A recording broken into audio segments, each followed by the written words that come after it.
Question है ए और B का मासिक वेतन मिलाकर 40,000 रुपये है। ए अपने वेतन का 85% खर्च करता है और बी अपने वेतन का 95% खर्च करता है। अब यदि उनकी बचत बराबर है तो ए का वेतन कितने रुपए है। तो यहाँ पर प्रश्न में दिया हुआ है कि दो व्यक्ति है, एक व्यक्ति ए है और दूसरा व्यक्ति यहाँ पर बी है। प्रश्न में दिया हुआ है कि ए और बी का मासिक वेतन कुल मिलाकर 40,000 रुपये है। दोनों का मासिक वेतन कितना है, कुल मिलाकर 40,000 रुपये है। तो यहाँ पर हम मान लेते हैं कि अगर ए का वेतन x रुपये है तो बी का वेतन कितना होगा, 40,000 माइनस एक्स रुपये। आपको यहाँ पर इतना तो समझ में आ ही गया होगा कि दोनों का कुल मिलाकर वेतन 40,000 रुपये है। तो अगर यहाँ पर हमने मान लिया है कि ए का वेतन x रुपये है तो बी का वेतन 40,000 माइनस एक्स रुपये होगा। प्रश्न में दिया है कि ए अपने वेतन का 85% खर्च करता है और बी अपने वेतन का 95% खर्च करता है। अब यदि उनकी बचत बराबर है, यहाँ पर आपको ये ध्यान देना है कि प्रश्न में ये दिया हुआ है कि उनकी बचत बराबर है, तो यहाँ पर हम पहले ये तो पता लगाए कि उनकी बचत है कितनी, तभी तो हम आगे प्रश्न को हल कर पाएंगे ना। तो यहाँ पर आप देखिए ए के लिए दिया हुआ है कि ए अपने वेतन का 85% तो खर्च ही कर देता है।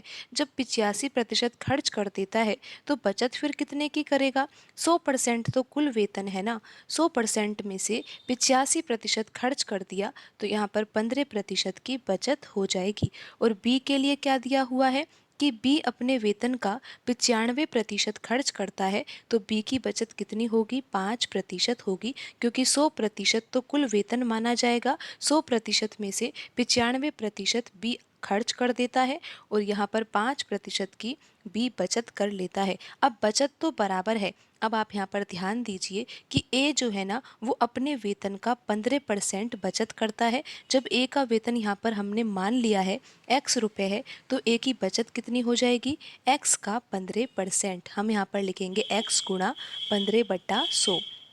अब ये बराबर है, लेकिन किसके बराबर है, बी की बचत के। तो बी की बचत भी तो हम निकालते हैं। बी का वेतन कितना है, 40,000 माइनस एक्स रुपये है और यहाँ पर बचत कितनी है, 5% है। तो बी के वेतन का हमें 5% निकालना होगा। तो यहाँ पर हम लिख लेंगे 5/100। अब हमें क्या करना है, इस इक्वेशन को हल करना है और यहाँ पर हमें प्रश्न में ज्ञात क्या करना है, ए का वेतन कितना है और ए का वेतन हमने यहाँ पर क्या माना है, x रुपये माना है।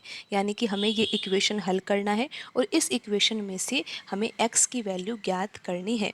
अब आप यहाँ पर देखिए, यहाँ पर जो 100 है, 100 को हम काट सकते हैं क्योंकि बराबर में लिखे हुए हैं। 5 से 15 काटा जा सकता है। अब हम इसको हल कर लेते हैं। यहाँ पर आ जाएगा 3x बराबर 40,000 माइनस एक्स। तो यहाँ से 3x प्लस x बराबर क्या आ जाएगा, 40,000। 4x बराबर यहाँ पर आएगा 40,000।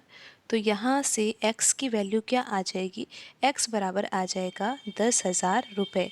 तो x हमने यहाँ पर क्या माना था, ए का जो वेतन था ना वो हमने माना था x रुपये और यहाँ पर x की वैल्यू कितनी आई है, 10,000 रुपये आई है। और प्रश्न में पूछा भी यही गया था कि ए का वेतन कितने रुपए है। तो यहाँ पर ऑप्शन ए सही आंसर होगा।